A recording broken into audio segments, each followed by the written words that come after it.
Good evening, everyone, and welcome back to tonight's episode of the Charlton Chronicles.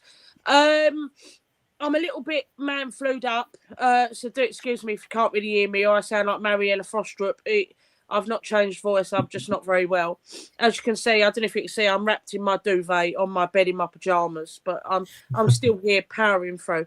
So as you can see tonight, Tyler is back. Thank God. We're joined by Stephen Sid and Paul. So I think I'll start with Stephen Sid tonight. How are you both? Not so bad, yeah. Disappointment from last night. I suppose it's softened the blow by the fact that we were expecting an incredibly tough game, and probably, if we're all honest, a loss against a very good side. It could have been worse if the keeper hadn't played so fantastically well. But yeah, I was hoping the boys might put it through last night, especially on the emotional game that we had. But yeah, a little bit mystified, hoping for better things. Yeah, and Sid, how are you, my lovely? Yeah, good, thanks. I thought that we could have done better last night, obviously. There were a few mistakes that led up to goals. But obviously we'll get on to that later. But I didn't think it as the game went on, it wasn't as bad as I thought it was going to be. I mean, for example, I think Middlesbrough, the game before, had just gone and won 4-1 at Hull. And obviously we didn't lose 4-1. So technically that's better. But yeah, I mean, hoping that Saturday's a lot better than what I saw from last night. Yeah, we've got people in the chat who are looking forward to one of your rants, Sid. So I'll find a subject that you can rant about. Paul, how are you? Because Paul has been to the dentist today. We didn't know if he was going to make it tonight, but he's a trooper. He's a Chronicles trooper. So how you doing, mate? No, the vaccine's worn off, so it's not going to be like a Rocky thing. Just one more game, Nath. Just one more game. But I was just thinking, actually, Sid, you've just invented a new song. We didn't lose 4-1. We didn't lose 4-1. That's pretty good. I think that'll catch on. But no, as you say, I had 3 fillings. I came out about 2 hours ago. But there's an AC/DC song going around in my head from the Power Age album called "Kicked in the Teeth," which I think is quite appropriate given that's what Charlton's have had the last few games. So yeah, I mean, as Sid said, it wasn't quite as bad yesterday. We could feasibly have got a goal, got an equaliser actually the way things were going. But I did feel that, I don't know, I'm not sure that Borough got out of second gear, to be honest. So even if we'd have scored, they probably would have come back sort of late on. But yeah, I'm just, as I say, we'll talk about Birmingham. I'm just looking for a more sort of performance sort of worthy of the name really on Saturday. But yeah, and I say we'll get into that later on, of course. But no, all good. Yeah, and Tyler, welcome back, my old mate. I've missed you. Obviously, one, are you pleased that Lando Norris is Formula One world champion? And 2, how are you? Well, as a McLaren fan, yeah, I think I've got to be happy with Lando, although I was secretly supporting his teammate. We won't say how McLaren treated him this season, but you know what? Lando got it over the line, British champion, McLaren champion. Can't really ask for anything more, so yeah, buzzing with that. And yeah, obviously glad to be back on the pod. I can't remember the last time I was on it. It's been a while, but obviously coming back in very, very sad circumstances. Obviously emotional few days for this club, both on and off the pitch, if we're being honest. But it was nice. It was a nice sort of atmosphere down there yesterday, to be fair, and it was good to be around that sort of family feel, albeit the football still wasn't great, which I'm sure we'll talk about. Yeah, and obviously before I go into the chat, I just obviously want to, we obviously had a very emotional podcast on Wednesday, obviously paying our respects to Norm, and I just want to really praise the club for the tribute last night. I thought the tribute to Norm was outstanding, from the scarf and his headphones on his seat to, the lovely picture of him on the scoreboard and the headphones on the badge and having his family there, who, to be honest, they were so strong, was amazing. And lastly, to the fans who were just incredible, singing his name and doing the clap, and everyone got up and got involved. And to see the tributes, I laid flowers outside. I know Stephen Sid did. It was amazing. And I sort of stood there. I had a little tear, and it's really great as a club and as a fan base when we can come together and to remember someone that was so special, and hearing people's different stories about Norm. You know, even if you didn't meet Norm, you knew of Norm and you knew about his love for the football club. And I've got to say as well, what a fan base Middlesbrough are. Like, not only to come in those numbers, which I thought was incredible for, a Tuesday night, but to give them credit, they fully supported the clap. They were singing Norm's name. So Middlesbrough fans, absolute class above, and I will say teams are class above as well. And it's funny, when you play Alex Gilbert in his correct position, how bloody good he is. Yeah, and that's a dig at you, Nathan Jones. So we will go into the chat and we will say a few good evenings. So Charlie's in there saying we need a Sid rant tonight. Good evening to Rob. Good evening to Chris. Good evening to other Chris. Good evening to Mark. Good evening to another Chris. Good evening to Jack. Good evening to Wesley. Charlie said you're a proper trooper, Paul, top man. Good evening to Matt. Good evening to Tommy. Good evening to Ian and James. So, obviously, once we got past the emotional side of last night, I was really shocked with the lineup. I've got to be honest. I was talking to Chris Reader. I know he's in the chat, and we were quite surprised because, for me, if you're going up against the team, look, let's face it, Middlesbrough are going to be up there for promotion, probably automatic, if I'm being honest. And we set up like that, and we set up with Luke Berry in a midfield three,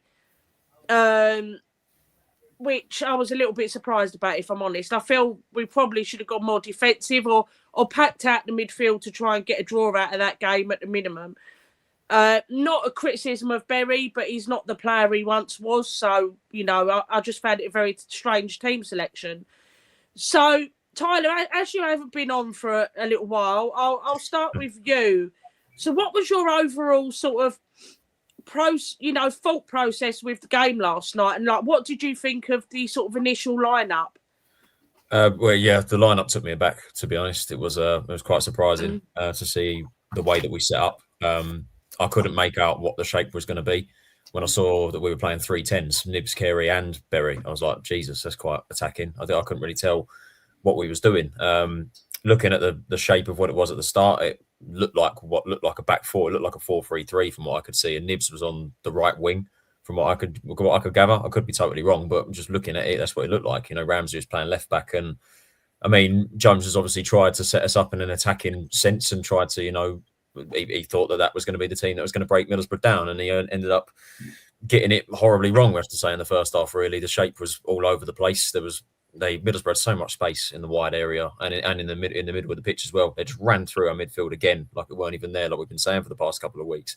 And most of their attacks came from the wide areas because we just couldn't hack it. And if it wasn't for Kaminski's heroics in the first 35 minutes, it could have been a lot worse. He was outstanding inside that first 35 minutes, made so many saves, but eventually, it was a Carey mistake to give the ball away twice inside the space of a minute, which led to their first goal. Second goal, I don't know what TC is doing, bottling a 50-50, to be quite honest with you. I know people have, I'm sure we'll talk about TC a bit later, but I don't care who it is. You don't bottle a 50-50. You do not look half-assed and look scared of the ball to go for it. If you're a professional footballer, you've got to go for it. I also put the blame on Gillespie for that second goal as well. And to be honest, for the first one as well, how the attackers ran down that left side. He's not even stuck a foot in and just let him glide past him like he ain't even there. And again, near post goal, disappointing.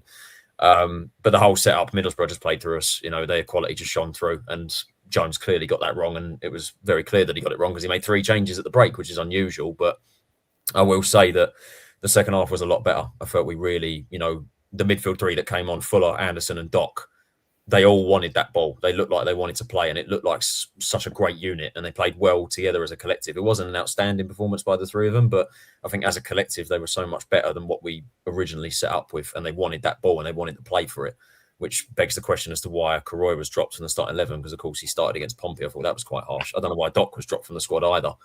people criticise him. I don't know why he's been dropped from the team, but it's just the same old story from the last few games. Really, defence has been caught napping, midfield being run through, and the attack not creating anything, which I think we expected when you're playing Leeburn and TC up front. I'll give Berry his due. I think he didn't look too bad out there, but he's not a striker, and that's effectively where he's being played, which just baffled me. Rob Apter, who I'm sure we'll discuss as well, but he showed again what he can do and what quality he's been doing and how harshly Jones has been treating him. One ball in the box and we get an own goal from a side as quality of a team as Middlesbrough are. And we had chances late in that second half. On another day, if we weren't playing like knobheads in the first half and we could hit a barn door, maybe on another day we would have got a point from that. But, Middlesbrough were better than us. They deserved the win, in my opinion. Just 5 defeats on the trot now. Probably going to be 6, to be honest, when we play Birmingham, and we're entering a tough period, and it is quite worrying. So, kind of left head scratching, really. Improved in the second half, but first half was just such a calamity that Middlesbrough just ran through us and deserved the 3 points. Yeah, your comment about Luke Berry has got an appreciative comment from Chris, who said, always rated Tyler.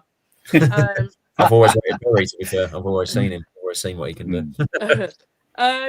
But Stephen said, I'm going to come to you because I watched Nathan Jones's interview after, and I'm not going to lie. I mean, I left at 75 minutes. 1, because I was feeling absolutely awful, and 2, because I wanted to get home, basically. But I watched his interview when I got home, and I was utterly bemused. And to be honest, the interview absolutely bored my piss. I was fuming.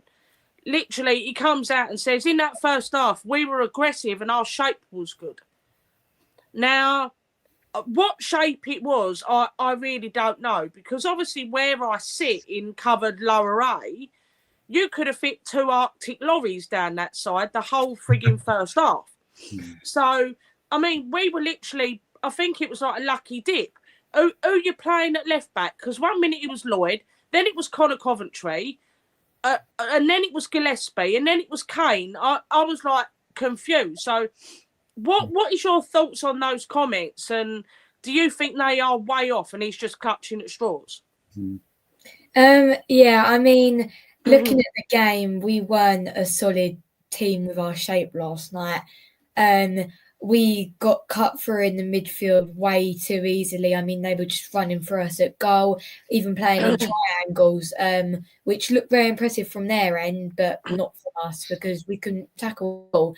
And as you just said there, Emma, it was really confusing in who was playing left back because obviously as a team came out onto the pitch, Kane went over to that position and I was thinking, well, first of all, he's right back, but I guess Bree was playing there. And then Kane just disappeared and went over to the right again. So I was like, well, again, who is playing there? That our shape was not solid last night. As I said, got cut through too easily and too many shots on goals were taken. So it's just not good enough. Yeah, and Steve, what did you make of the aggressive comments? Because I certainly didn't see any aggression in that first half whatsoever. Yeah, I mean, I'm not sure we even got close enough to be aggressive, to be honest with you, at times. At times it looked like a training game. I didn't see any consistent shape throughout the game, let alone just the first half. But yeah, you've got clever players in that team for them. Hackney looked outstanding in the first half. But he played with a swagger, and we didn't lay a finger on him, and there wasn't a crunching tackle. We almost sort of let them play, as you say. Down the widths was just terrible. When Ramsey came over and kind of solidified the left, they were steaming down the right. So it was a strange one all round. I didn't see any. I know he likes to use that word, front-footedness and aggressive nature. I didn't really see any of that, to be honest with you. And at times, I thought we were powder puff. As I say, I just wanted something big to happen, a big tackle to go in, just to get everyone going, especially the players. I think the crowd were up for it last night because I think everyone wanted to do well for Norm and get the 3 points. But yeah, I think the whole interview was a little bit strange. The Tyrese comments just completely bewildered me. I don't know where that came from, and I know we'll probably go on to that. But yeah, I didn't see any aggressiveness, and I certainly didn't see any consistent shape throughout the 90 minutes. Yeah, definitely. I mean, Zara's put in the chat, the formation was played where you want. which I think Yeah. is probably Pretty it. much. Now, Paul, I'll come to you. Still on the subject of shape, like since last season, Nathan Jones is stuck with this 3-5-2. Now, you're coming up against top teams in this division, teams that have got massive, massive budgets compared to us, teams that probably have Premiership standard players, you know, and we have played 5 games now, I think, if we include Wrexham, and we've lost every single one. But we've played Stoke, Coventry, Southampton, and obviously last night, Middlesbrough. We've played the big teams there. Why are we playing 3-5-2? It just does not work against these big teams. I don't get it. Is he completely unable to adapt? Is he tactically inept? Like, what's your thought process on it? Because I think from what I'm reading online, I like to go on the forums, have a look. Everyone is getting very frustrated with his lack of tactics and his, his ability to not be able to adapt. Yeah, when he does adapt, it's late. I mean, it for me, Emma, there was echoes of Appleton's second half FC era. Basically, this team is second in the championship. You know what they're about. Okay, their manager's new, but they've won his first 2 games for him, so they're obviously doing very, very well, building on what Rob Edwards did before he sort of obviously did the dirty on them. But it's like what you're going to be up against. Why are you then playing the wrong formation to start with anyway? It seems sort of baffles me. But I mean, we know he's stubborn, and we'll get onto TC, and that's possibly the fact that he continues to start TC is probably down to his obviously his inclination and Nathan's conviction. But at the end of the day, he does. There's a certain famous ex Match of the Day pundit, Scottish ex Liverpool. Scottish international, his catchphrase used to be "play the percentages." So as you said before, we know what threat they have with Hayden Hackney and obviously Gilbert playing in the right position. I mean, it was a real threat. Played well against Hull, scored a great goal, providing an assist for Whittaker. So you know what you're going to be up against. So why are you playing Berryan, Nibs, for example, and Sonny together, as you said already earlier in the pod? I mean, to me, it's like, pack the midfield. I don't care if it's boring. I just don't want to see us cut to ribbons. I sit near you, of course, as you said. I mean, if Alan Shearer was doing his Match of the Day punditry, he'd be drawing a massive green square on most of the right-hand side of their right-hand side for that first half, because there was, I probably should have taken a few photos as evidence. But there were 1 or 2 Middlesbrough players in that area of the pitch, and there were no Charlton players whatsoever. They were just coming down the right hand side unimpeded, and it's just, to me, it's just clearly. Well, I appreciate that he's got injuries. I appreciate that the pack he's got is ever more difficult to shuffle. But it's like if you've got to circle the wagons, there's no point going. I mean, I don't know again whether he was overthinking it, as he did with Eckert at Southampton, new coach. The Middlesbrough coach is new he's managed in the Swedish top division. He's obviously new to the EFL. It's only his 3rd game. So maybe Nathan thought, well, I'll sort of try and psych him out or whatever. Or I'll see what he's going to present and then I'll adapt. Well, if it was the latter, then he left it far too late. And as you said, the 3 subs did really well. But by that point, I mean, the game was pretty much gone. As I said at the beginning, at the top, they barely got out of second gear. And if we'd have scored again, if we'd have equalised, they'd have just put the hammer down, pedal to the metal, and just scored probably another goal or 2. But yeah, going back to what you said about tactics, yeah, it's clearly not working.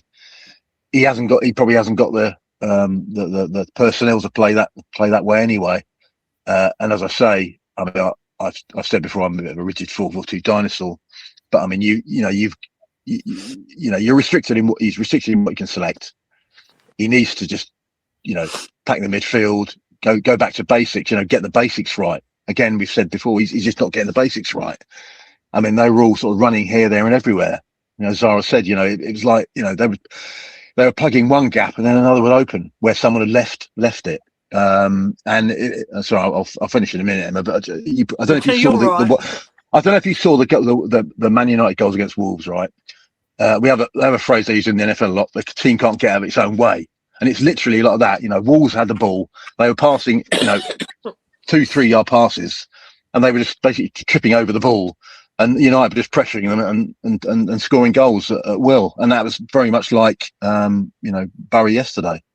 I think Maka made a sort of a 3 or 4 yard pass to Sonny, who lost the ball because Borough were hunting in packs. Off they went, and it was just really. I don't know whether they must have lost confidence, having gone from 5th to 19th. That's gonna be a real blow psychologically. But I just think Nathan needs to get back to basics, and he's becoming a bit of a Ranieri Tinkerman as well. I appreciate, as I say, it's difficult to shovel the pack, but it's just I just say for Saturday, just get back to basics, pack the midfield, go back to Doc, Doc Connor and Sonny, and maybe Karoy. I thought Karoy did pretty well, to be fair. But yeah, he does need to adapt, I think. Whether it's game to game, playing different formations, but that is sort of 5-2-3 or whatever it is. It just isn't working really. So yeah, just really frustrating actually. But as I say, as we know, he's stubborn. So there you go. I've just seen a comment from Chris in the chat, and it's made me laugh. Ruslan was warming up last night. My nan moves faster on pension day. Be surprised if we see him before January. So before we move on to individual player performances, I've really got to talk about probably the subject that we probably all are getting really frustrated about on this pod, which is Tyrese Campbell. Now, I see the look on Tyler's face. I had a message from Ben Bissett earlier, and he said, "You've got to talk about why Tyrese is undroppable." And my response was to that, I don't effing know. So I'm going to ask each of you what you think is going on there. So Tyler, I'll come to you first, because I'm getting so frustrated. I mean, I literally put on my Facebook last night that pigtails and pink boots sum him right up. I mean, he's strutting about, like you've said, he's ducked out of a 50-50, which has cost us that second goal. And when he's ducked out of that 50-50, he's then strolling back with his hands on his hips. And I'm just like, I honestly can't tolerate this kid in this team anymore. And I don't want to batter the lad because he's young. But at the same time, he's also one of our most experienced players on appearances in the squad. So do we have to treat him the same as everyone else now? Because it is getting ridiculous. I mean, I said it at the start of the season. I was worried whether the Championship was a step too far for him. And fans have been getting pelters for saying that on social media all season. But I feel like the fan base now more than ever is starting to realise that and are becoming a lot more critical. And I saw that firsthand when his name was booed, when the announcer announced his name as the team walked out. And I was like, people are really not impressed with this kid. And yeah, people all around me were giving him pelters all game. And to be honest, rightly so. It's difficult because we keep having this conversation every week, and it's so frustrating and it's annoying because I do like TC. I always have. I can see what kind of player he can be. It's getting to a point now where I'm just losing patience with him and have lost patience in him now, to be quite honest with you. And I've seen people again trying to defend him. I saw people saying, "Oh, he's one of our own," and he's being played out of position. First of all, he's one of our own. Please, let's not make him immune from criticism just because he come through the academy. Like, he's not like invincible. Like, the kid, he's a professional footballer. He needs to take criticism. And second of all, okay, he's being played out of position. Yes, because Edwards and Bell were injured. I understand that. But he's not doing well in his position. That's his problem. He started 18 out of the 19 games so far, no goals. And people, again, they continue to make the argument that he's our best attacking threat.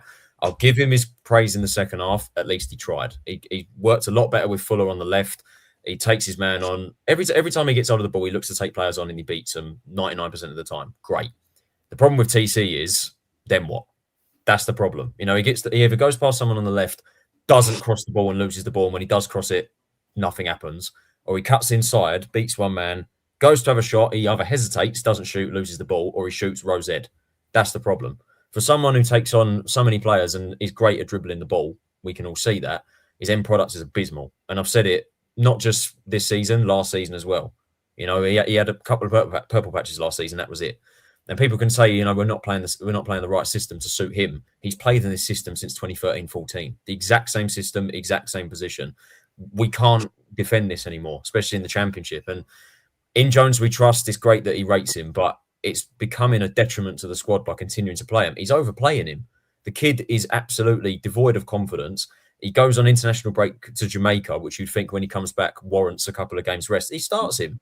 And the kid, like, you could argue, gets knackered, but I mean, the performance levels just aren't there, to be honest. And yes, all right, Jones is limited when it comes to squad selection because if you don't play him up front, who else you playing? It's either Lee Burton or Tanto, but surely you're playing two natural strikers in that position. And the fact that Apter come on, he puts one ball in the box and we get a goal from it. Apter did more in 2 minutes than TC did, not just only against Middlesbrough, but the whole season. I'm sorry, but like TC really... It's hard. I know it's like people have been calling it out. You know, it's harsh to criticise and whatever, but it's just getting to the point where, like I said, in Jones we trust. But if Jones continues to play with TC expecting a different result, he deserves to be criticised. How can you justify TC playing in this team? If he was playing for another Championship team, he wouldn't be starting. End of discussion. Like we would not get into any other Championship team. And it's just until we see any sort of goals or end products, he just shouldn't be playing. And I think for his sake, like I said, the fact the fans are now booing his name when he comes out as the team is announced, take him out of the firing line and just change something. Bring someone in. Put Apter on the left-hand side. At least give it a go or change the system. Like, changes need to be made. We need to adapt when we're playing teams like that. But I'm just getting so frustrated, so agitated with TC's performances. And I'm getting agitated with fans that defend him and think that he's invincible. Like, the kid is not... He ain't a kid anymore. Yes, he's 22, but he's the most experienced player in terms of appearances.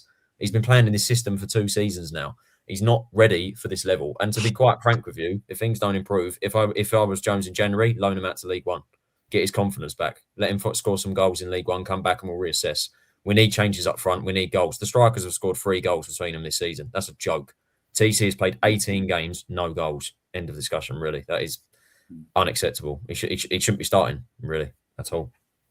Yeah, no, I think you've hit the nail on the head there, Tyler. So I'll come to Stephen Six. I just want to follow up with what Tyler said there. And it's something that I've been saying, you know. Like Tyler said there, 19 games and he's got 1 assist and no goals. The assist was out of play anyway, so we can basically discount that. I was right. I was literally in the disabled seat right at the front of Ipswich. It was way out. He wouldn't get... I think what we're doing, right, is it's almost like career suicide with Jones because you can't keep doing the same thing over and over and over again when it's not working.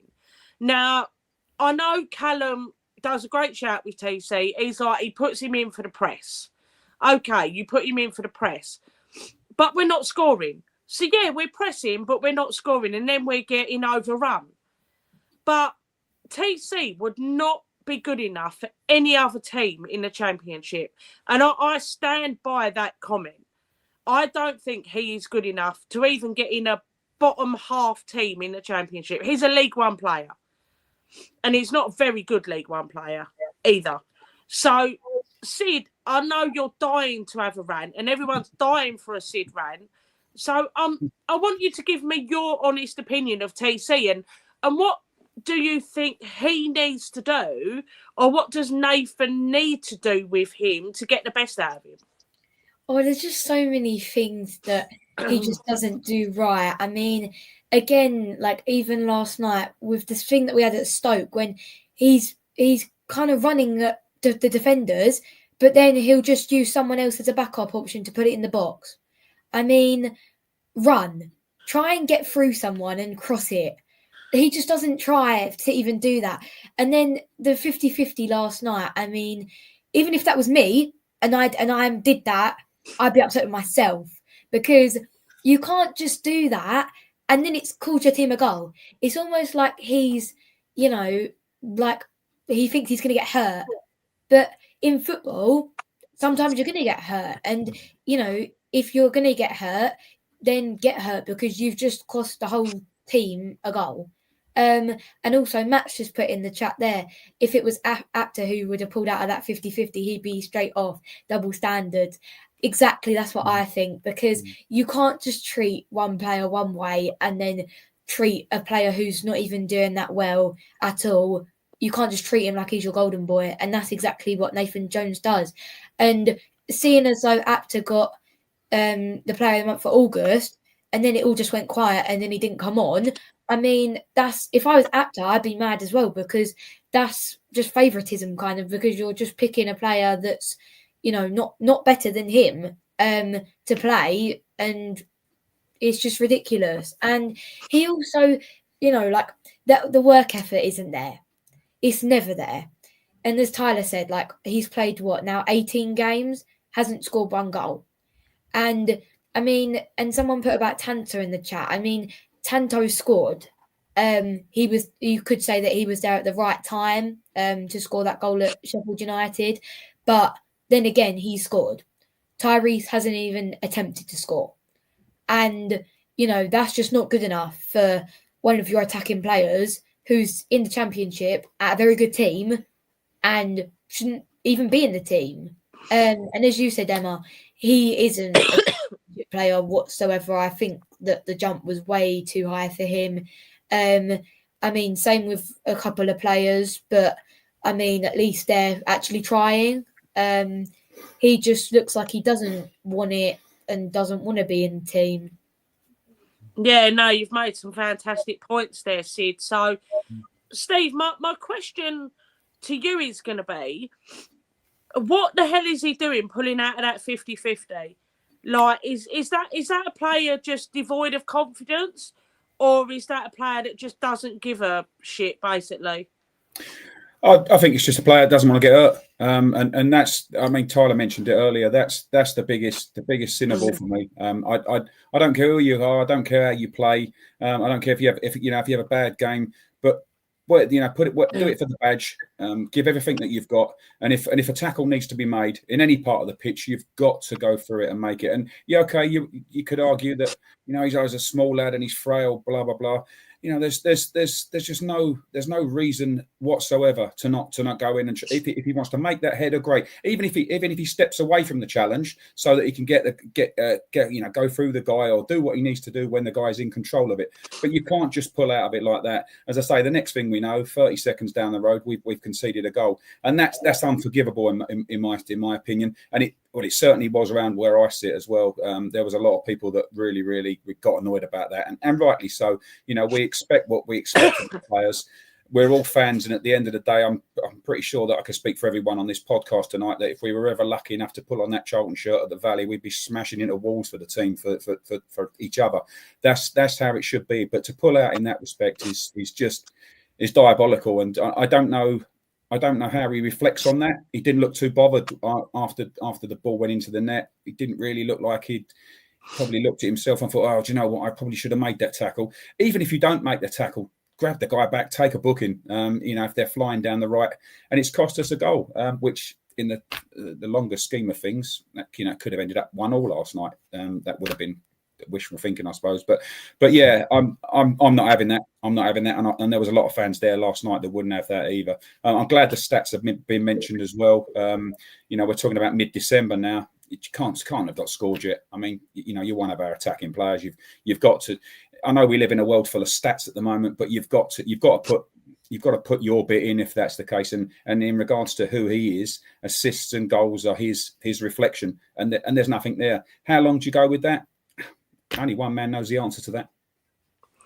Yeah, no, some really great points there. And I think for me as a fan, and I, like you said, I'll probably speak for everyone on here, the minimum I expect is our players to actually give a shit and to fight for the badge. And yeah, I mean, his whole attitude when the goal went in was just, I'm going to stand there with my hands on my hips. It don't wash with me. If you don't want to be there, don't be there.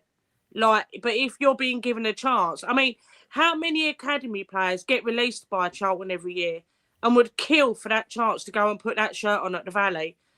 The minimum I'd expect is effort, and he really didn't have it last night. If I'm being honest, it wasn't good enough. Paul, I'll come to you because obviously we're still on the TC subject, and I know you've defended him in the past, but Rob Apter, now he must feel, what the hell else have I got to do to get in this team? Like Tyler said, you know, he's come on.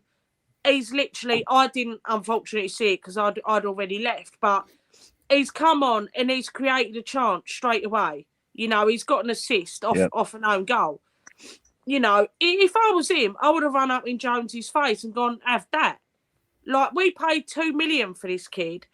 He, like Sid has said, he got player of the month in August. Basically, got scapegoated for the goal, for the result at QPR, and then has had barely any minutes at all.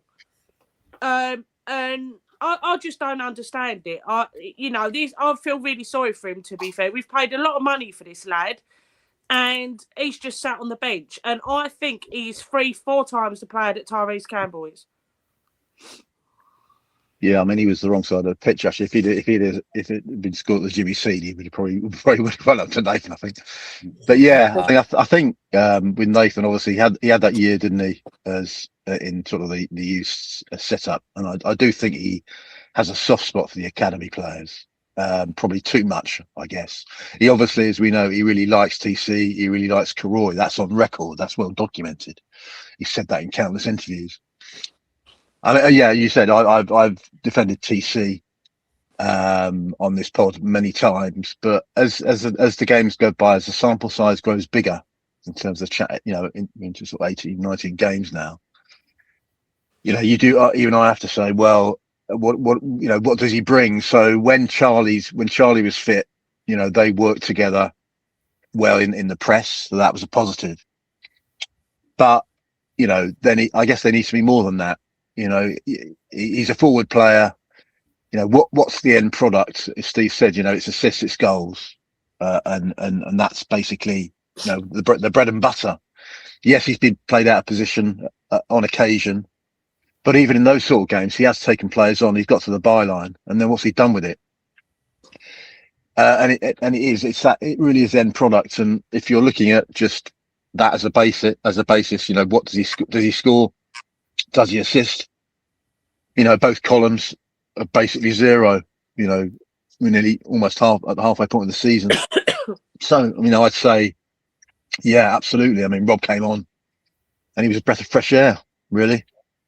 I think I'd agree absolutely with all of you. I mean, you know, he pulled out of that challenge. He bowled it. End of.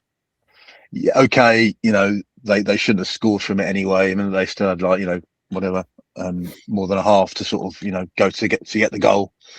Someone should have stopped it anyway, so that was poor. But it doesn't alter the fact that, you know, had TC won that challenge, ironically, he could have been an on goal. You know, it was a goal scoring opportunity. So I know what Lee Bowyer would have done. If he was manager, he would have probably been straight off, and he would have been getting a sort of ear bashing, and Bow would have been straight onto Corley or whoever about, you know, the fact that he pulled out and he bottled out. So yeah, I mean, it's poor. What frustrates me, I mean, Emma, we sit near each other, of course, and the countless number of times that usually Macca plays a diagonal ball to TC out on the sort of the left-hand touchline, and TC is forever facing the covered end. He's not even taking it on the half turn. So what happens? The defender comes right behind him, and TC just puts it back to Macca or Kaminsky or whatever, and they go to the other side of the pitch, and it's like, well, you know, just take it. I mean, I'm forever saying, look, just run with the ball, cut in, at least try and shoot. You know, have a go. You know, even if it goes flying over the bar or wide or whatever. You know, but I mean, I think one of the previous home games, he was, I think he was shaping to shoot. Then he sort of ran the whole length of the penalty area, the width of the penalty area, and then gave it to someone. I just thought, you know, just go. And I think, you know, he is a confidence player. And unlike Jez Raksaki, who was obviously equally taciturn and quiet, you know, Jez let his football do the talking, as we saw when he had that great year with us on loan. And TC just goes into his shell, basically.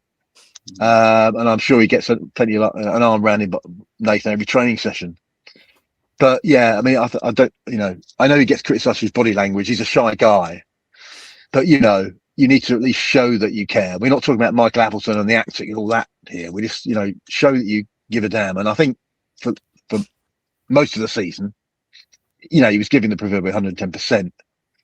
But I think, as I say, once people start getting on his back, it goes into his shell, and it's just it's sort of battle round. So as Tyler said, he probably needs to be taken out. He's started all but one game, and it's probably time. He must, he's gone in international duty. That's taken a toll. But I mean, he's played, over 100 games for us. He's got I think he's the leader in appearances in that squad. So that ought to count for something, and it just doesn't seem to really. So as I say, I'll defend him till the cows come home.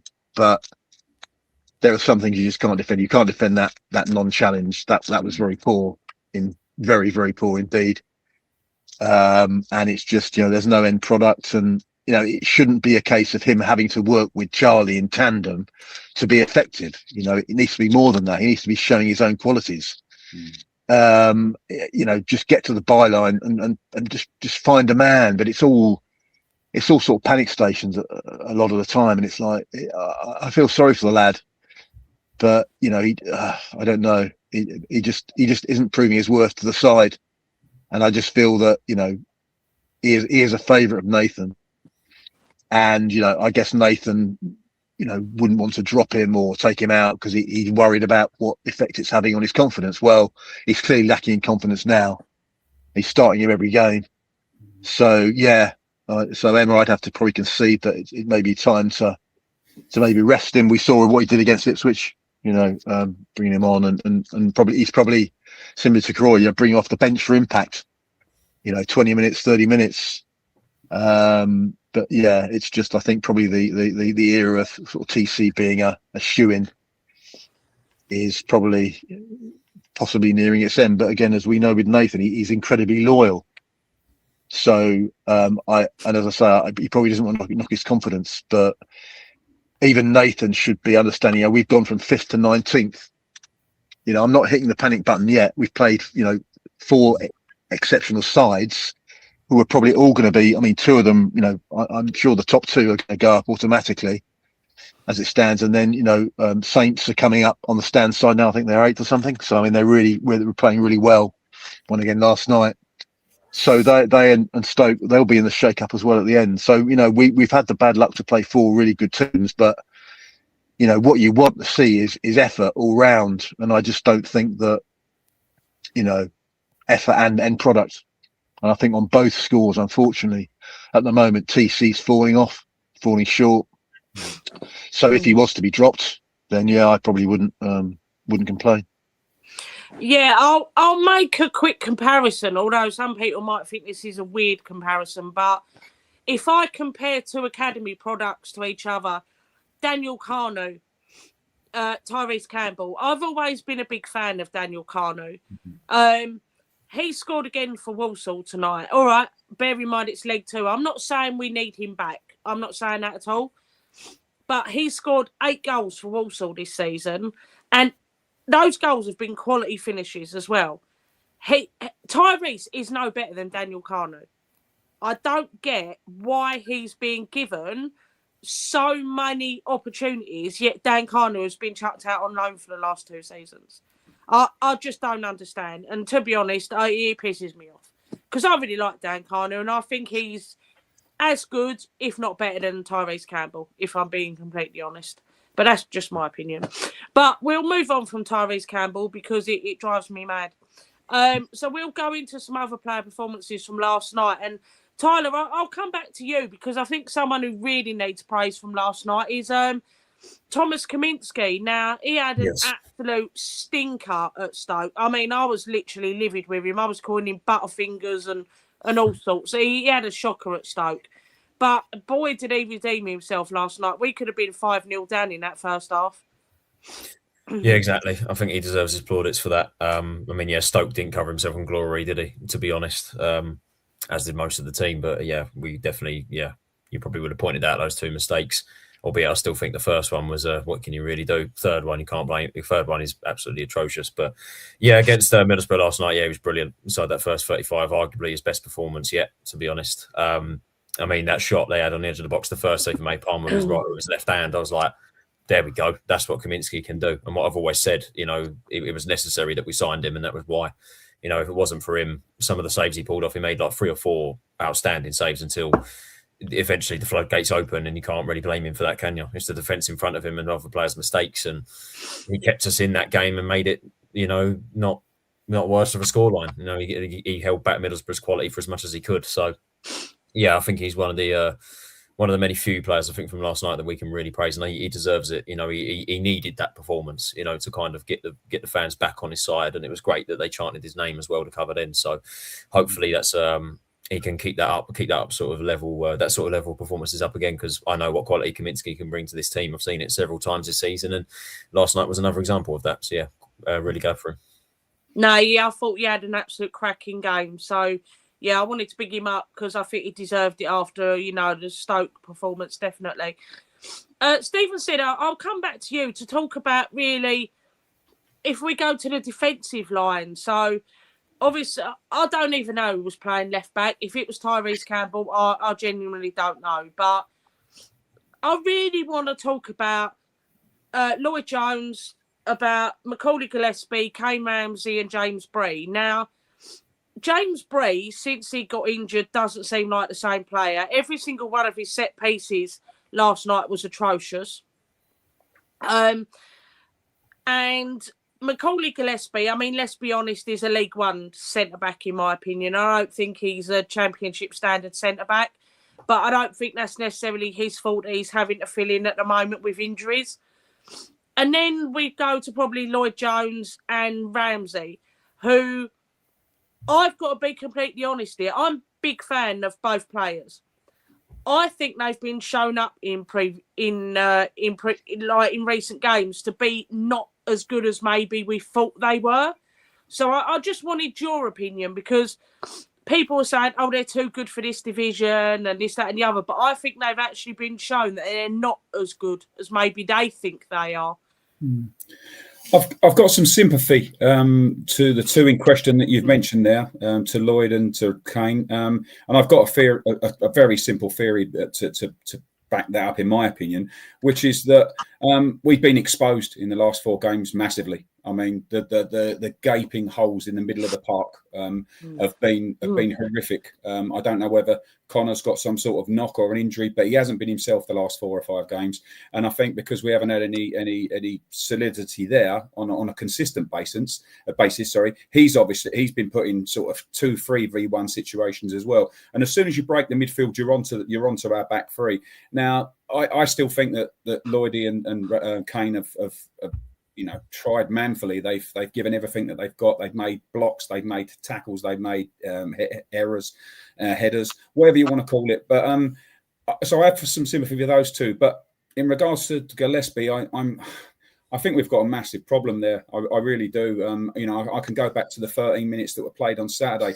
For that 13 minutes, I wasn't even sure if Gillespie was awake. I mean, the stuff that was going on that side was just ridiculous. And I know, he didn't have a great deal of help, but he just looked out of position. He looked like he had diving boots on. He didn't look like he was with it for any part of it.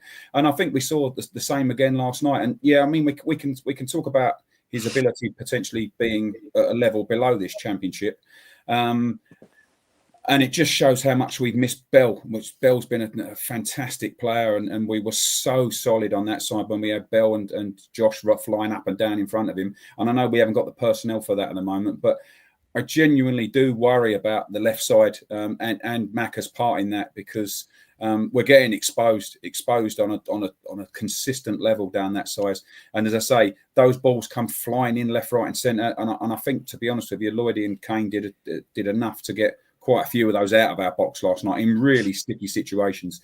So I do have sympathy with those guys. But as I say, I think you'll probably see a situation where as soon as we shore the midfield up again, Paul's mentioned it a few times tonight, sit in, get a solid 4 in front of the defence.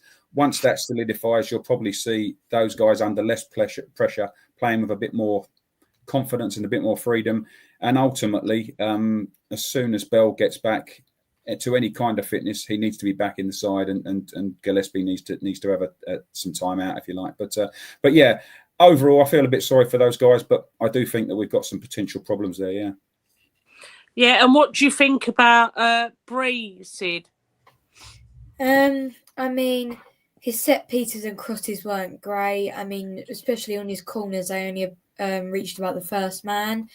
Obviously, you know, we're expecting a lot better from him on his set pieces, because he is meant to be one of the better players in the Championship that can take set pieces properly.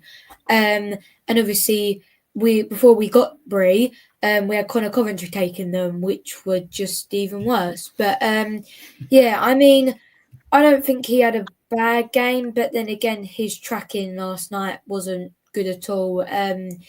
You know, he'd go up the pitch, and then 1 minute later, you know, Middlesbrough have booted the ball down the pitch, and the winger's gone. He's run away from Bree, and Bree's, you know, fight for his life to get back there. And you know, there's not really much else to say about him, but I think he just needs to work a bit harder, because you can't lose your player that easily. You know, you just got to track the person that you are meant to be marking.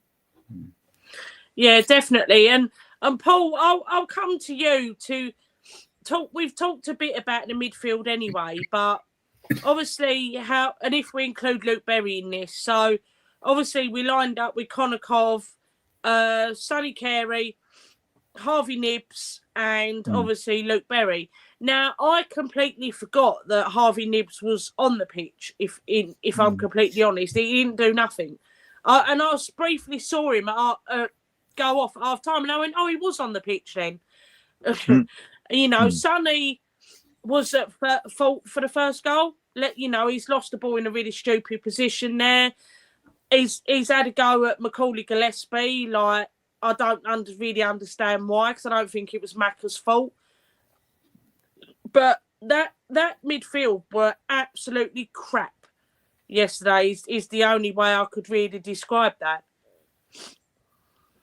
Yeah, I mean, I think with Sonny, it's the curse of the showpiece interview, isn't it? He had that interview with Charlotte on the old cable car before Saints, and it was all like really positive, because he deserved it. He played well up to that point. But I mean, in the sort of game since, I don't think he's really. Well, I mean, I think he was an unknown quantity when he came. Let's be honest; most people probably never even heard of him. I think it's plenty of Charlton fans have never heard of him. But you know, we're like so many games into the season now. People have stats. They have all the videos. They know what makes players tick. And I think, you know, particularly Borough have really sort of nullified Sonny. They've not let him run. I think he looks knackered as well. Obviously, you probably make that excuse for all of them, to be honest. There's quite a few of them look pretty jaded already, which is a worrying sign, given we're not even halfway through the season. So, I mean, Harvey, I think he came off, didn't he? He had a bit of a knock, so I don't know whether he was still suffering from that. But I'd agree that they were doing very little. Sort of Bez got into a goal scoring position. That was about it, really. I think I just don't think I've gone on record on this pod and saying, you know, he's probably not the player he was, or there are only certain games where he can actually exert himself. And as I say, we've played top quality teams. They've been ready for us. You know, they've done their homework. Player for player, they've got better quality, and it's kind of showing. I think Connor's kind of been off the pace, but again, international duty, a lot's been put on his shoulders this season. He's probably been our best player with Lloydie throughout the whole season. So I think, again, probably, you know, it wasn't one of his best games. I'm sure he'll come back, roaring back on Saturday. And yeah, I mean, I think we needed some steel in that midfield. That was a game. It's like, you know, we need to shore it up. We didn't need to be, you know, I mean, those are all pretty offensive players. And we needed a bit more caution, I think, a bit more steel. So getting Dot back in there, and obviously Karoy, I think, was the right move. But yeah, I mean, I just think that, you know, we've been found out to some extent. But I just think that, you know, let's not get carried away. We've played I'll discount Wrexham, obviously. But we've played 4 really top teams, and they are generally top teams with better quality players. So I don't think we should be completely down in the dumps.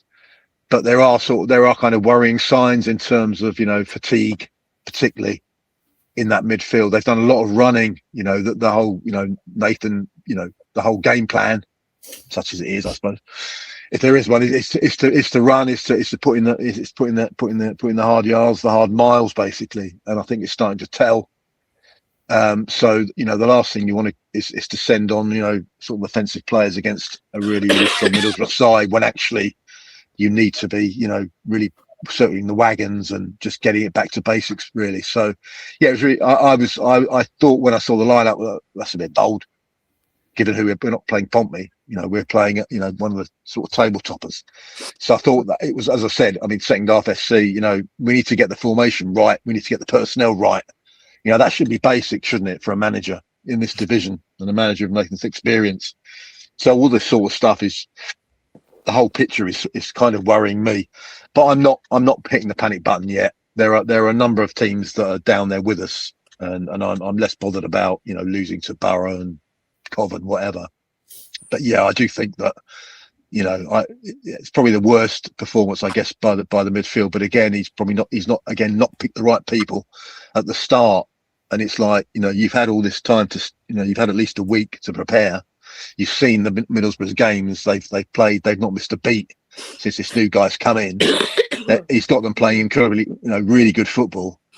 And it's like, you're going out with a formation like that and a midfield like that. And it's like, it's no wonder we got a bit of a spanking. So when he changed it up, then I think, we gave a better account of ourselves. But, we just need to, he needs to get the right personnel available to him in the right positions. As I say, that should be a basic, that should be a given. And it clearly isn't. So, but no, to go back to the question you asked me about 15 minutes ago, Emma, yeah, not the right midfield, not the right personnel, and not the right approach. Apart from that, it was all right. Yeah, excellent. So Chris has put an interesting point in the chat, and I know this is going to please Sid, because he's basically said that we need a ball winner, and we're lacking one, like a Dobbo or a Pratley. Now, Dobbo wasn't the most technical player we ever had by any stretch of the imagination, but my God, did he give everything in that midfield and work his absolute socks off. And Darren Pratley, I absolutely idolised. I thought the geezer was an absolute monster. And we haven't got that, Tyler, have we, at the moment? We haven't got that aggressive midfielder. Now, I like Connor Coventry. I didn't used to, as he well knows. But I think he's massively improved. Like, I was impressed with him last season towards the end, and I've been impressed with him so far this season. Last night, I saw him step back a little bit, which was frustrating. I just need to see him progress us forward a little bit more. That's my frustration with him. I find him too defensive as a 6. I'd like to see him a little bit more forward thinking. He picks up the balls in some really good areas, and he doesn't drive us forward. And it really does annoy me. Yeah, you make a good point there. But I feel like he just does the defensive part of his game so well. That's what kind of gets, Coventry his praise. We know what kind of player he can be. I especially could say, when Dobbo was in that position, he did that and also played the full couple of forward passes and got us forward and scored some rockets of goals as well, which Coventry very nearly did, obviously, against Leicester. But yeah, I do agree with that. We're kind of lacking that sort of 6 that drives the ball forward, so to speak. And obviously the last 4 games, he's not been himself. He's been a shell of his former self, to be honest. And so has most of that midfield. Carey has also dropped the ball in the last few games as well. And Nibs hasn't been taking his chances when it's been afforded to him. And then I look at going back to the 3 that come off the bench, Karoy Anderson's first tackle was exactly what we needed, that sliding tackle, crunching someone, that's exactly what we've been crying out to see. Can I just say, when he did that, I kind of got up out of my seat and went, go on, my son. Yeah, it just really excited me.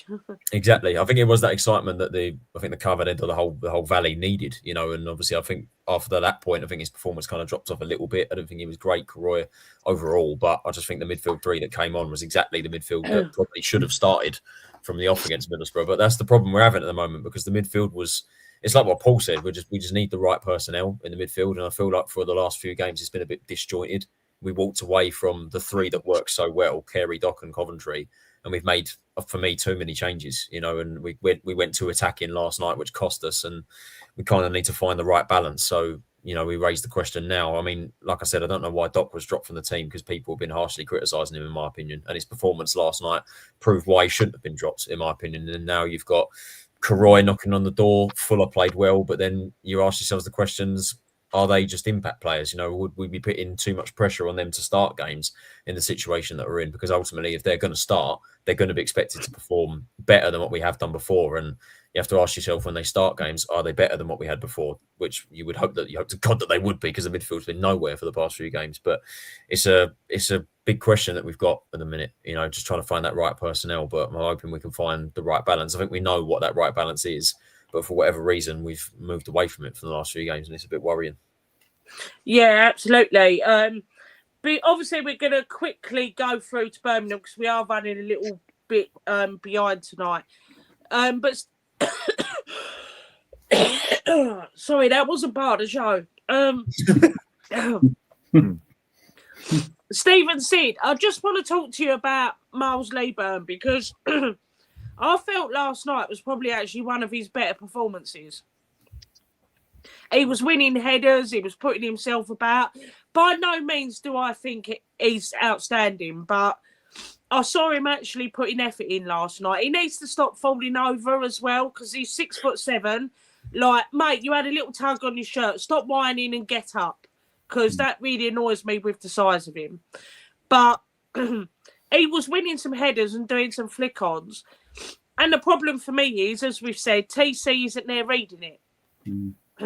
So what do we do? Because I think we've said before, and I know Tanto's had some criticism in the chat, and I've said it before, but Tanto hasn't been afforded the time to establish himself a partnership or time in the squad, in my opinion. Now, I believe he missed some sitters last night, as from what I've heard. But why is he not being afforded the time that Charlie Kelman was given at the start of the season, where he didn't score for however many games? I'm just a bit bemused by his thinking behind that, and I just don't get it. Are you talking about Tanto there not being given the time? Is that what you're asking about? Yeah. And obviously, would it work better with Leaburn than it obviously works with TC? I mean, Leaburn needs to play up there with another 9, if you like. He needs someone that's going to potentially work and read off of his game. I don't think he did bad last night. I still think there's a lot of occasions when the ball goes into Leaburn and he needs to look after it better. A, to give us a breather, and B, to bring other players into the team. But he's not going to lead the line on his own, in my opinion, Miles. Not in this division. He definitely needs a body up there with him. There was a number of occasions last night when he seemed to have the better of the guy in the air. And I play football to a decent level. You guys know your stuff. If you're someone like TC and you're seeing the ball going into Miles's area, you've got to start. You've got to get on your bike. You've got to make a run off the back of that. And the amount of headers Leaburn won last night, where TC wasn't even thinking about it, let alone on the end of it. So I do have some sympathy with Miles in that respect. But as I say, I'd like to see, for the guy of his size, look after the ball a lot more than he does. In regards to Tanto, I'm a Tanto fan, and ironically, I'd like to see him up there with Miles. We've had this conversation about those two on the show. I think he's someone that's got enough game understanding to actually work off of Miles, knowing that he'll be the man that gets the flick-ons. And once he's in full flow, Tanto, he's a tough man to stop. So I'd like to see that. In regards to him getting a start, if the likes of Tyrese are being afforded the luxury that they have in regards to start after start after start, he's got to be looking at it saying, well, even if I do have a 90 minutes that's not the best, he needs to have some time to build off of that. And the fact that he's not, it's Nathan's decision at the end of the day, and we can all second guess it, and we can all have our preferences. And as I say, I'd love to see him have an extended run in the side, but Willie, I'm not so sure. I'm really not so sure. Yeah, because Matt said in there, you can see how much better Leaburn is with Tanto next to him. Yeah, I think Miles looks more confident with Tanto playing next to him. Yeah. In my opinion, because he knows Tanto's going to run in behind. That Tanto is, like, from what obviously up speaking to the guys at the Scarf Bigora War podcast, Stockport. They said he is an on-the-shoulder striker. He likes to make the runs on the shoulder. That is the perfect striker to play with Miles. So why, if we're playing with Miles, why are we not playing him? But I don't understand Nathan's tactics with it. I just find it really, really odd. It reminds me of when we used to play Stockley up front on his own, and he basically, it didn't work. It was rubbish. So we'll see obviously what happens this weekend. So we're going to quickly move on to Birmingham this Saturday and skim onto that quick. So obviously I'll ask you guys if obviously you've got any lineup changes or who you'd like to start. So Tyler, I'll start with you. Oh Christ! Well, changes are needed. That's obvious. Will they come? No. But I don't know what we do. Change the system, change the players. It's not sure. Well, obviously we need changes, but I don't. Yeah, I'm more just kind of lost in terms of what we do now with after the next few games. What would I personally like to see? TC out for a start. He's got to come out. I want to see Apter involved. I want to see him get some games because he's done a lot more yesterday than TC has all year, to be honest. So I want to see him get some minutes. Revert back to the original midfield three, Carey, Dock and Coventry. If that doesn't work and we start things off, then I'd like to see Karoy and Fuller come on again because I think that'd be a good opportunity for them to prove themselves. Tanto up front with Leeburn. Do we maybe get to see a little bit of Roussillon as well, whether he comes into the fold? I mean, let's be honest, he can't be much worse than the other players who've played on that left-hand side, depending on whatever formation Jones chooses to play, which we know will be a 3-5-2. But yeah, I don't know really. Those are the changes I'd like to see, but I just want to see, kind of revert back to the norm, TC get a rest, and just hope it works. But ultimately, we're going to St Andrews against a very good Birmingham side, and we know full well how tough it is to get a result there. So just hoping for a better performance level, whatever lineup comes from it. But if I see TC in that lineup again, expect disappointment. I'm not going, so I'm going to see strippers instead, which I think is going to be much more entertaining. Paul, what lineup changes would you like to see? No comment on that last point. Well, I've got to say, I'm at an age where my brain's easy to get addled, but I've got to say that Nathan's formation choices are addling my brain even more. So, I mean, I think we talked about Tanto and Miles. I'd like to see Tanto and Miles actually start. To be fair, we went there last season. We were so meek and mild, weren't we? We didn't lay a glove on them. Yeah. I mean, it was only 1-0. But I mean, they sort of, talking about not getting out of second gear, that was basically them, So we need to be, to coin the cliche, Nathan's cliche, front-footed. So I'd like us to be a bit more aggressive, but not completely aggressive that we've got loads of holes in midfield, basically.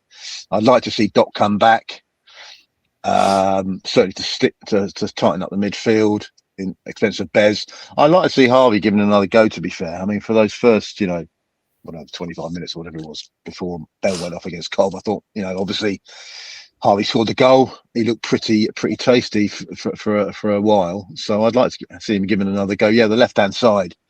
I mean, basically, I love Macca, but I mean, Macca's either a left-sided centre-back or he's nothing, basically. He's not a left-back. He's not a left wing-back. So, let's not expect him to cover like acres of ground on our left-hand side, basically. Yeah, Roussillon, that'd be interesting to see him. I mean, again, it's another one, isn't it? He's a free agent for a reason. He's nearly 33. I think his best years are probably behind him. But I'd be intrigued. I mean, he's an unknown quantity, largely. I mean, there is some tape of him. Obviously, missing an open goal, but that's another story. But as I say, the work he did to get into that position was something else. But that was like 2-3 years ago. So I don't know whether it's Nathan, we want to put him in a game of such sort of importance, an away game of such importance. So I don't know what's going on with Anel. But we really are in a situation now with that left hand side. I mean, it's really is sort of it's the bare bones, isn't it? It's sort of mix and match and hope that we don't get taken to the cleaners by whoever's playing right wing for the opposition, or striker or what have you. So yeah, but certainly Doc, possibly Anel, left hand side. Bree, I think, is still playing hurt. But I think, again, needs must. He's going to probably stay there. I'd like to see the Raptor come on at some point and be given more than 10 minutes. I think it's just showed he's I mean, by all accounts, he wants to go, but I mean, he's champing at the bit. If nothing else, he wants to put himself in the shop window. So whatever his motivation, as long as he gives the best of himself and he's the best version of himself, then, then great. But we just need, the midfield's an issue, as others have said, Lloyd and Kane, who I thought Kane particularly played very well against Borough. They're being exposed. It's like, there's nothing in front of them. There's I don't want to use my Theresa May fields of wheat analogy again, God forbid, but it's like the opposition midfield is just galloping through and there's no one around. So seemingly miles around. I mean, that cannot happen, basically. So we need Doc in there. I mean, I'd probably I might even start Karoy. I mean, the thing about Karoy, he's very dynamic. I thought he did quite well. Some of his offensive passing was a lot better than it has been. Still had one or two loose passes, but, you're going to get that, particularly as he hasn't played many games this season anyway. But I think he has actually got pace. The thing about Connor is he's dynamic, but he hasn't got pace. So you couldn't see him being like a sort of Steven Gerrard, and that's an extreme case. But Stevie G was obviously very skillful, but he was aggressive and he had pace and he could sort of romp forward. And Connor, he isn't that sort of player. Physically, he can't do that. Whereas Karoy can, but I'm not sure I would entrust him with that because in terms of keeping hold of the ball, retaining the ball. But he's a work in progress, and as I say, we just need dynamism in that midfield. We need to shore up the gaps, and we need to be dynamic. So, sorry, Paul. Can I cut you a bit short? Cause sorry. Yeah, of course you do. I know you're in rant mode, and Tyler's yawning. Sorry, yeah. I keep seeing Tyler yawning. Stephen, quickly, any of your any lineup changes for you guys? Yeah, I'd like to see Tanto and Miles up front. I don't think they're as good as everyone makes them out to be at the back, Birmingham. I think we've got a chance to score against this mob. They're good going forward, but I don't think they're that great at the back. I'd like to see some space for Apter made somewhere. I also think it's imperative that we play Ramsey on the right-hand side on Saturday because Damari Gray is just ripping it up at the moment for that team, and someone needs to get hold of that boy early. But Paul makes a great case for Karoy. Whatever happens, I think that we need to sit Connor and either the skipper or Connor and Karoy in the middle of the park to put some protection for the back four. So they'd be my changes. Yeah, and I want to see this guy. Not the monkey. This guy here. Tanto. Yes, Tanto. So we will do sky predictions. Score predictions. We'll wrap these up quick. Guys, if you want to put them in the chat, quickly whack them in the chat and I'll read them out. Tyler, I'll come to you first. I'll just say quickly, I wasn't yawning out of boredom of Paul's rants. Quite enjoying that. I'm just very wouldn't blame you if you had, Tyler, to be fair. Jesus. Yeah, I'm not confident, to be honest, going into this one. Birmingham, I'm real side team that they've built. We know what quality they got from last season, and they've added to that and some. So they're even stronger, and we're looking weaker and weaker as the weeks go by. Would love us to take a point going into this. Obviously, with 3 pretty crucial games coming up after that against teams below us. It would be good to get momentum into it, but I don't see it, to be quite honest with you. And to be honest, I can see Birmingham absolutely blazing through us. It's quite negative, but I'm going to go 3-0 Birmingham. I think they're going to tear us to shreds. Okay, Paul? Hart says 1-1. Head says a repeat of last year, 1-0. Probably a bit of the Animo / Rorts drift with us defending for our lives. But as long as we can put in a good performance, then that's all I really want, I think. Bit of pride, I think, to be restored. Yeah, definitely. Sid? I'm going to go 2-1 win with a Kane Ramsey goal and a Tanto goal. A Tanto goal. Dave? I'm going to go 1-1. I'm hoping that we get a point. It might be a tough shout, but I'll go for a 1-1 with a. Let's have a Tanto goal as well, please. Yeah. I'm going 2-0 Birmingham. Sorry, I just can't see anything other than a Birmingham win. I just know when I go to look at the team sheet and it says Tyrese Campbell, I just don't even think I want to look at the score for 90 minutes, to be honest, because I just think we're going to get torn a new one. So I'll read some out from the chat. Mark has gone for 3-0 Brum. We are beyond shit at the moment. DJ has gone for 2-1 Brum. Tommy has gone for 1-1. Jack has gone, tried to be positive 1-1, but if I'm being honest, 2-0 Brum. CAFC, Price has gone for would like a point, but I think at least a 2-0 loss. Chris has gone for a 1-1. Matt has gone for a 4-1 Birmingham. They'll be utterly ruthless.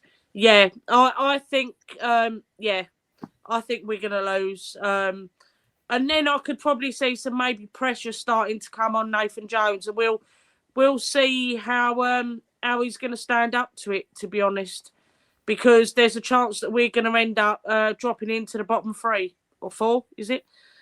And Chris has just said 2-0 Birmingham, brace of Nathan Jones' own goals. Let's face it, his team selections will give them the win anyway. Mark has said he'll have a tenner on TC and Lee Burns starting again. Yeah, that's probably put your mortgage on that, to be fair, Mark. But I'm going to let these guys go because I've kept them a bit long tonight where we were ranting about TC for about half an hour. So thanks for watching as always, guys. Thanks for your support of the podcast. Keep supporting. Don't forget to like and subscribe if you like the channel and the show. We do appreciate all your support always. And if you're going to Birmingham on Saturday, safe travels and sing it loud and proud and drink lots of alcohol would be my advice. Not you, Sid. Are you guys going? No. Yeah. Yeah, good. Are any of us going? I'm No. going. So Yeah. Paul's going. I'll be there. Yeah. Paul's going for Team Chronicles. Yay. So we will be back Sunday at 8 o'clock where Paul will be hosting because he'll be the only one there to tell us about it. So you better book yourself in for a 4-hour show. I'm only joking, Paul. I love you. Nah, fair point. Fair comment. Thanks for watching, guys, as always, and we will see you on Sunday. Take care. Cheers, See you guys. guys. Thanks all.